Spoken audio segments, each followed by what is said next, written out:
Hello and welcome to Metra Home Theater Group Tech Tips. This week's show is a CEDIA wrap-up, and with me I have Adam Rogers, who has been forced to stay here and work and answer all your questions while myself and Stuart went out and enjoyed the high life in Denver. That's Adam? right, that's right. So, and of course we've got Brent McCall here with us as well, guys.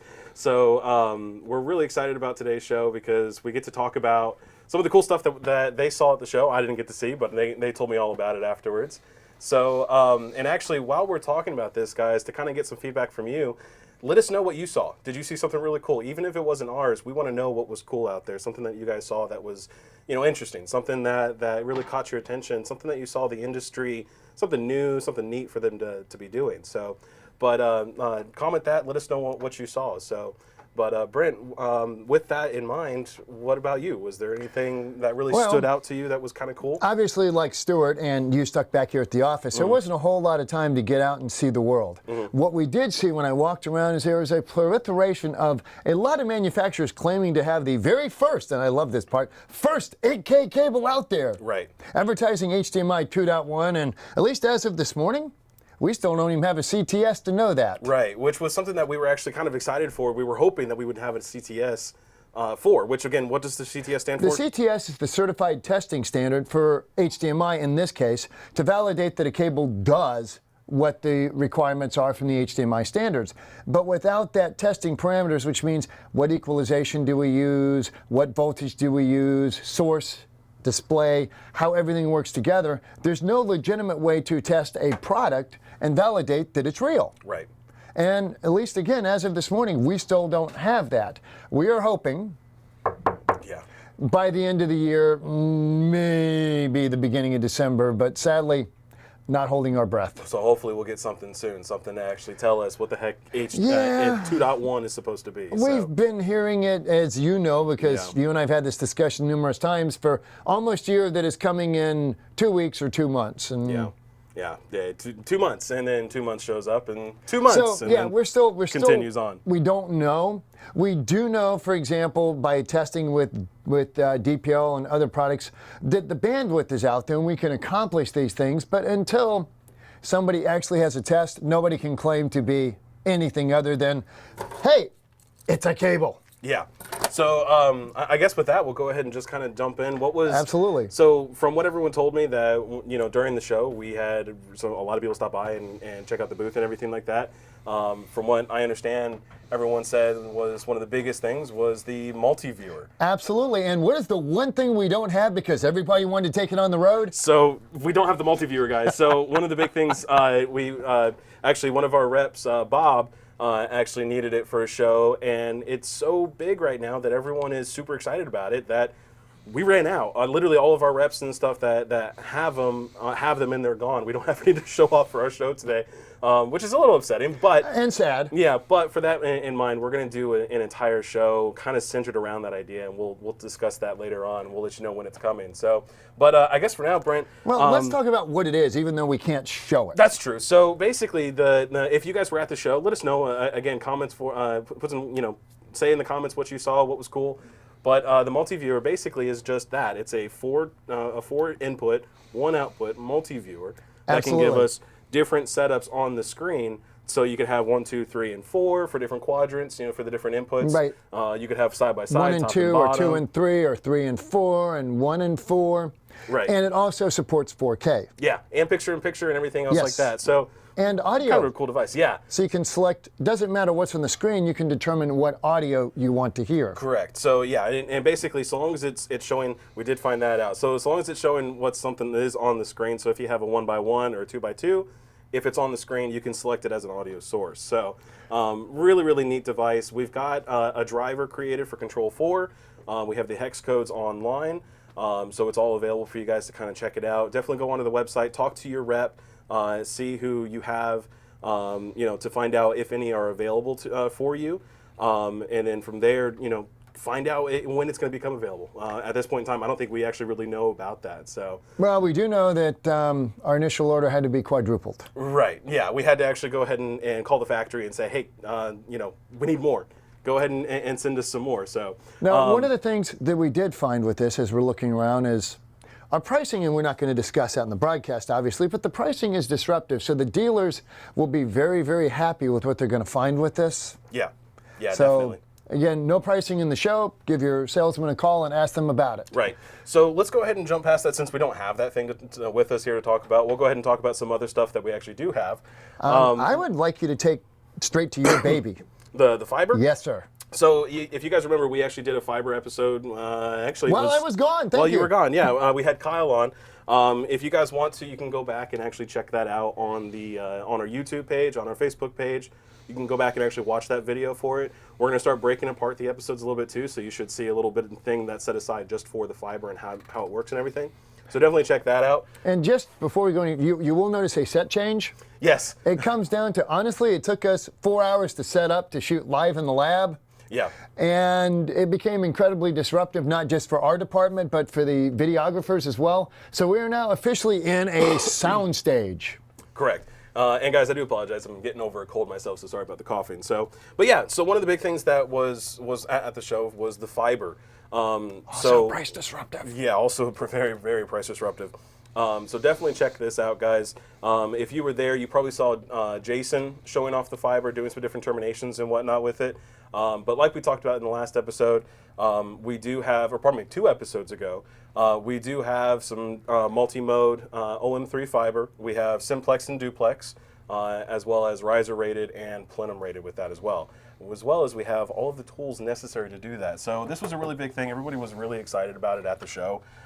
We have the cleaver, of course, and everything else with that. So if you guys are interested in it, definitely, again, call your rep.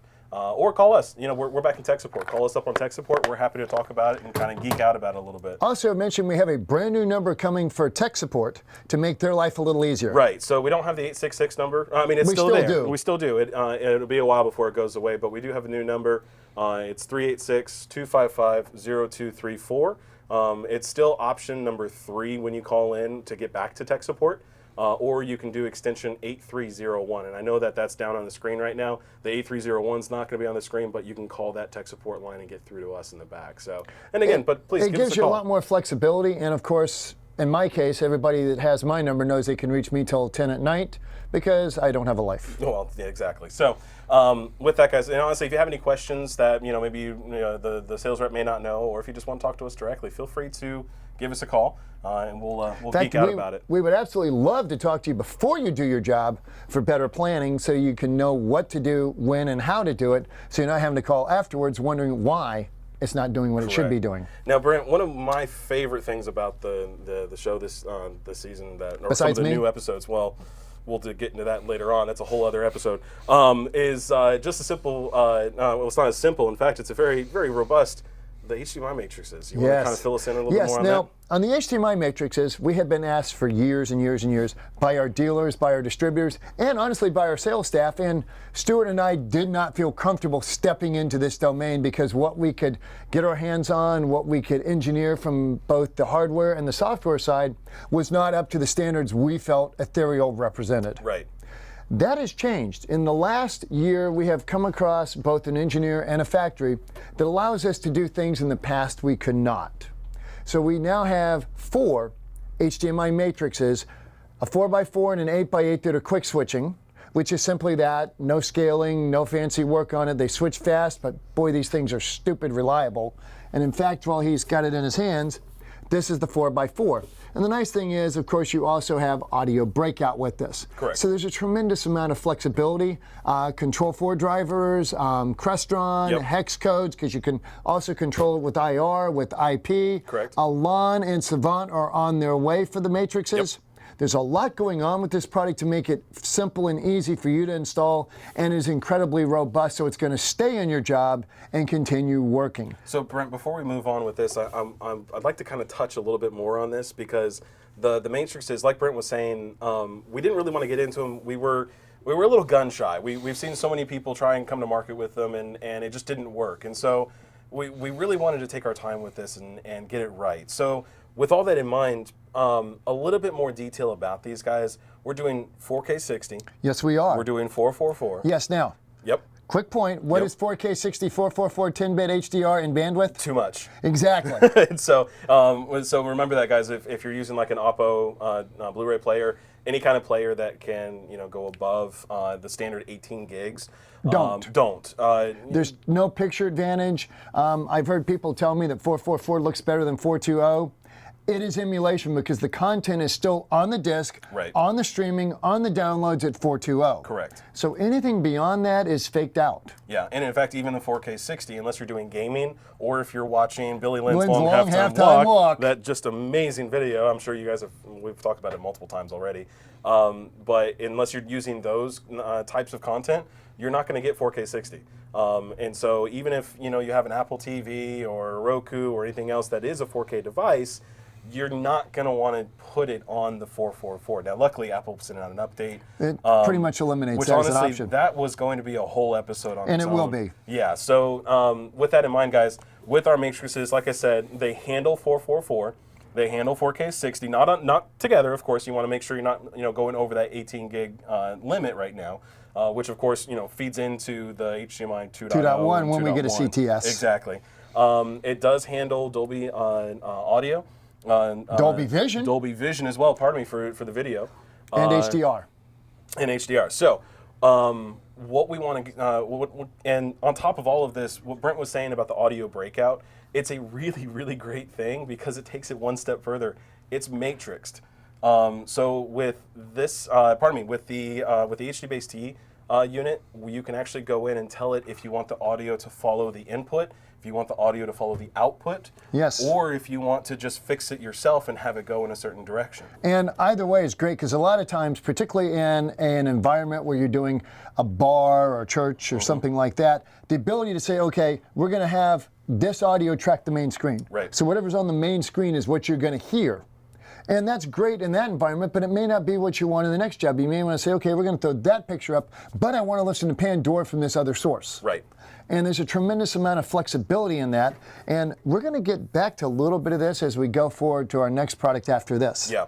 And by the way, this works great with the Multiviewer. Yeah, it does. So using that, actually talking about the Multiviewer, if you're going to use the Multiviewer, we've concocted a couple ideas with it. And let us know what you think about it.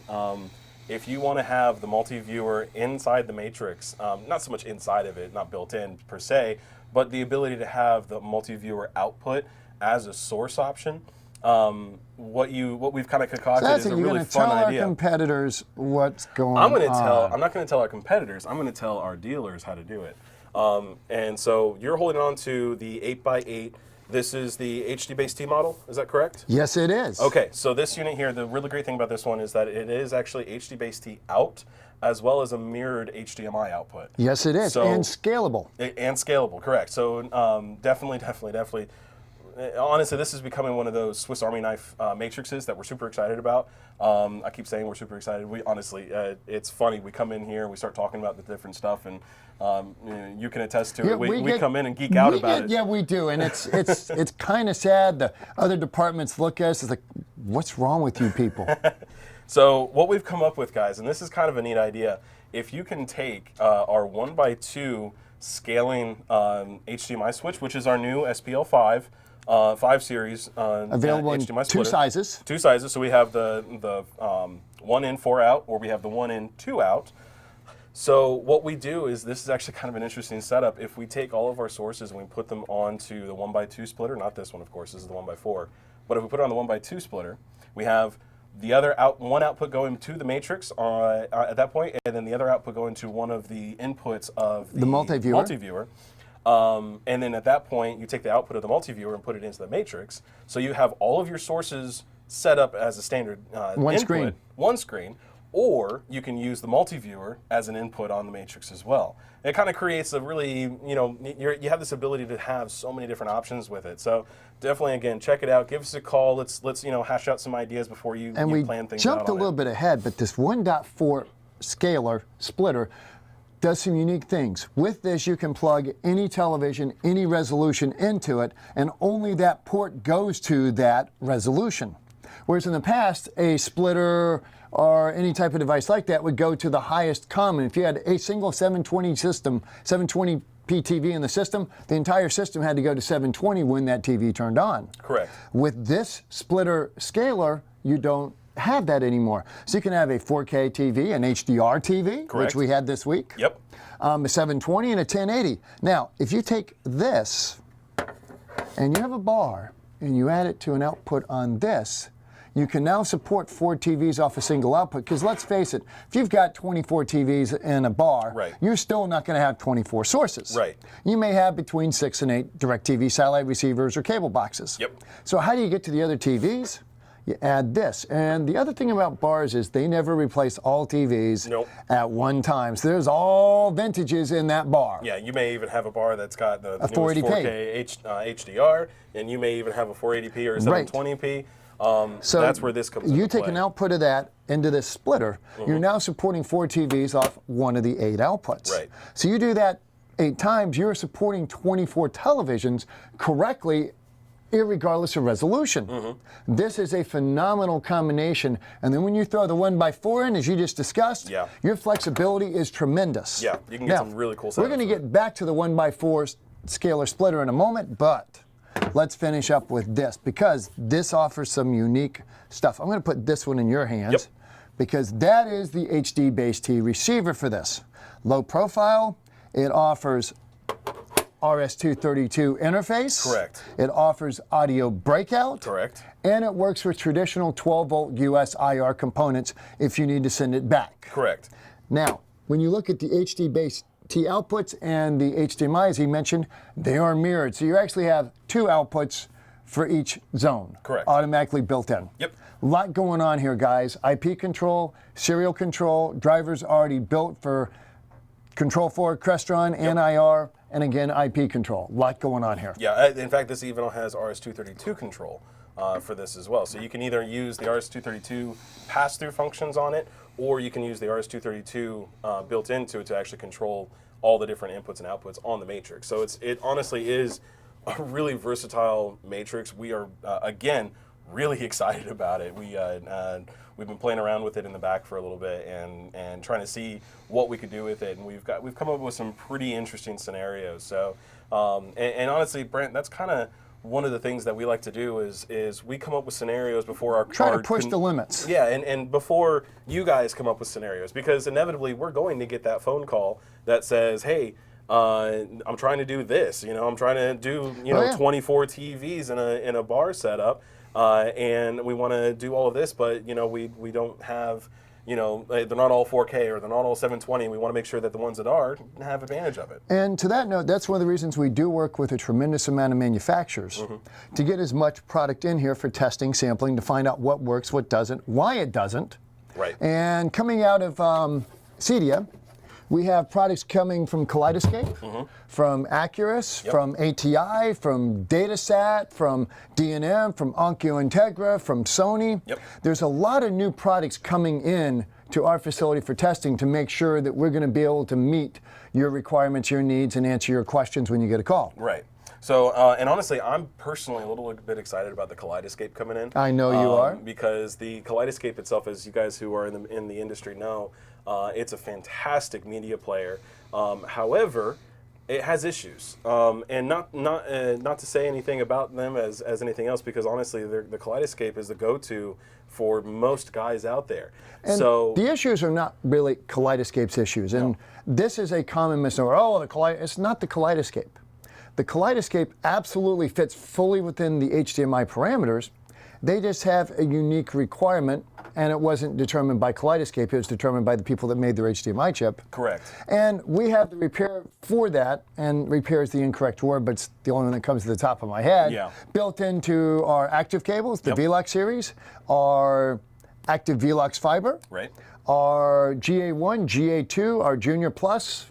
All that is built into those items. Now, the Kaleidoscape is just the most common of the products, but that particular chipset is in a lot of other devices. So it's not just simply, hey guys, it's this, it isn't. So that's when we built that repair facility into a lot of different products. Right. We have a question. We do. Let's see, IR output on the HDBaseT breakout box. Yes. So you actually have, let's see, where are we at? There we are. So on that unit there, we have audio. Oh man, that's way out of focus. There we go. Force We have, perspective. yeah, right. We have audio out left and right, so you have an analog output. We have IR in and IR out. Now, on your Matrix, you will have the IR inputs on it as well. Which, Brent, what was the model number for our IR from the control system? The little 3.5. The IR Kit CCUS. Oh, the cable, the breakout cable. IRCC. IRCC. So what you can do, guys, is again coming from a Crestron world and coming from a Control 4 world, you have a 3.5 IR output on it. So you can take the IRCC, is that correct? Yes. You can take that out of your controller, go into the IR input here, and it will actually output onto this guy here if at the other end of the HDBaseT. So it does give you that ability to extend an IR control for it. It does have an IR input, so you can put an IR receiver there in order to communicate back to either the box itself or to something else that's in the rack that you're trying to control. Tremendous amount of flexibility. Right. So thank you for that, Mike. But other than that, Brent, what else do we have to talk about? Do we have something, super new that, technically isn't something that's... Well, nothing I can share with you yet without having to slit your throat and bury your body in the back. However, we did see a lot of interesting things at CEDIA this year.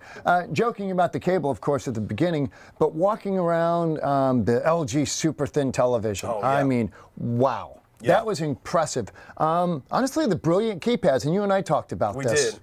That's Brilliant's got some pretty really cool piece. To be a standalone control system, went but and did with the IR. Went and did the Stark speaker demo, which just wowed me. Yep.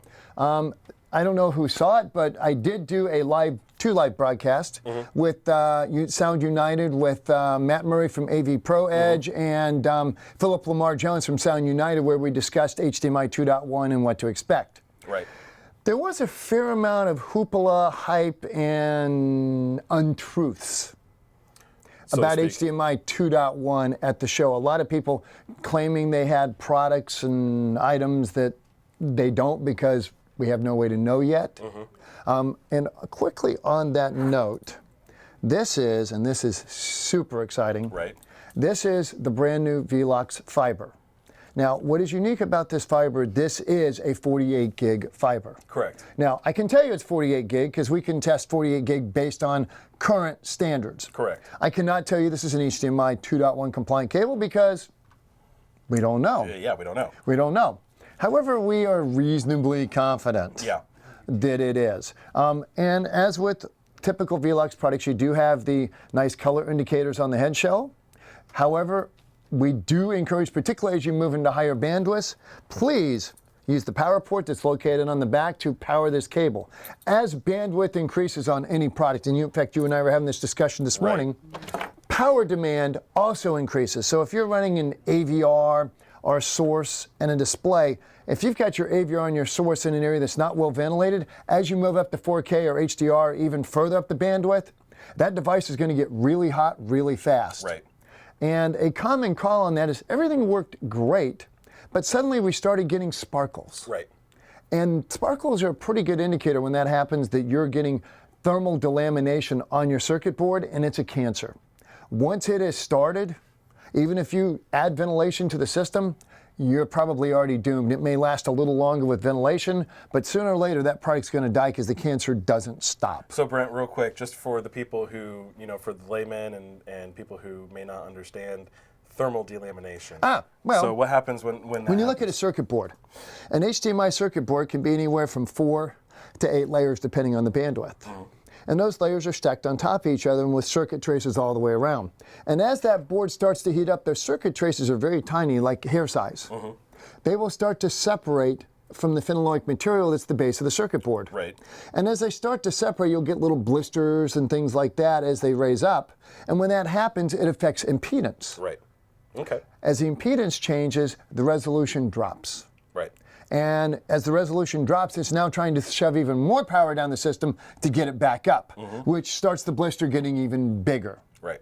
So you're just, like you said, it's a cancerous situation. It will end eventually unwell. And it'll just get worse and worse and worse. Yes. So ventilation is very, very, very important. We do not do thermal cooling products. I encourage you to find a manufacturer that does and put those on your job, particularly as you move into 4K and definitely into the 8K domain. Now, with that in mind, also, guys, if that's something that you think, again, if you're looking for it, we want to bring what you guys want to market. I mean, this is something. And we can, the nice thing about us, we're small. We can pretty much build anything you ask for. Right. So if that's something that you guys are interested in, again, give us a call. Give us a call on our tech support line. Talk to your reps. Say, hey, you guys should do this. And honestly, we want that stuff. Some people might think that we're sick and tired of hearing about it, but honestly, we do want to hear about it. Let us know what you have thoughts on and ideas of to let us know what's going on with that. So. And let's see, the AIO was a big hit, the AIO2. I took 12 AIO2s to CEDIA. Of the 12 that I took, 10 wound up in other booths to make their displays work. We had one on display, and we gave one away at the first class. Nice. But the other 10 wound up in other booths at CEDIA so that their displays would function properly. Now, this is actually a story I had not heard yet. Yeah, so that's really interesting. I didn't know that. One of the things that you find, we try to carry extra items, cables, parts, and pieces to the show. But over the years, the cost to ship into the show has just gotten exorbitant. Right. So you carry less. And this year, we messed up. I swear to God, damn near every exhibitor out there came by the booth looking for something, a cable, an AIO, a gigabit accelerator, something to make their systems work. Right. Right. It was a busy pre-show for us. In fact, the first day of the show, they're still, yeah, listen, do you guys have... And we are the go-tos. We are the go-to, which is wonderful to know. It truly is absolutely inspiring to know that you can make a difference, not just for your dealers, but for other manufacturers that know they can come to you when they have a problem. So, Brent, I want to jump back just a step or two, and I want to talk about this cable one more time. Okay. So, again, this is honestly, this is a prototype. So we're not 100% yet on this one, guys. Just that's our little. The cosmetics is what he's saying. The cosmetics and we everything know the else, performance. And one of the things, and the camera's not going to get this good, but there is a locking mechanism to screw into some products. If this gets in the way of anything, and sometimes it may, this is removable. We did not mold it into the head shell. A small Phillips screwdriver, this pops off, and it becomes just a standard head shell. Yeah. And as noted, we have the little color codes. So it's very flexible. Right. So guys, definitely check this one out. It's on its way. We don't have an ETA yet, as far as I understand, or pricing or anything like that. But keep asking. I mean, honestly, keep asking the reps and we know the technology's real, and we know it works. Yeah. In fact, I have the sister of this one in the back right now, plugged in and working right hard. Now. It's actually, I believe I have it running. In fact, I think I have it running Billy Lynn's right now to test it and see what we have going on with it and see if we have any kind of compression or issues like that. So, but guys, with that, that's pretty much everything that we saw that was really cool at the show. If you saw something, please let us know. We'll include it in the future broadcast. Right. One of the things you did not see today was unboxing with the boys. Correct. It became a logistical nightmare to do that live. Right. So we're going to start doing the unboxing with the boys as a separate pre-recorded video that will probably be every other Wednesday. Correct. So there's a lot happening. We're wanting to break this up a little bit and kind of give you guys some more stuff throughout the weeks and whatnot to catch up on. So, guys, with all that to say, the CEDIA this year was fantastic. Everyone, Brent and Stuart and everyone in the sales staff has already told me thank you so much for showing up at CEDIA, coming by the booth and checking us out and see what we had to offer. I'm looking forward to next year because I've been told, hopefully, next year I might be able to go. So we'll see how it goes. If that's the case, You're leaving me back? Yeah, you get to stay here. I take your place, which I'm sure some of you will be. I'm sure some of you will be excited about him staying here, and I'm coming out there instead. So wow. All that to say, guys. You really don't want me doing tech support. Guys, thank you so much for checking in on us today. Tune in next week to see Unboxing with the Boys. I think it'll be the GA2. I believe so. So 2 weeks, see us on the next live broadcast, and next week for Unboxing with the Boys. Thank you. We'll see you then, guys. Thank you.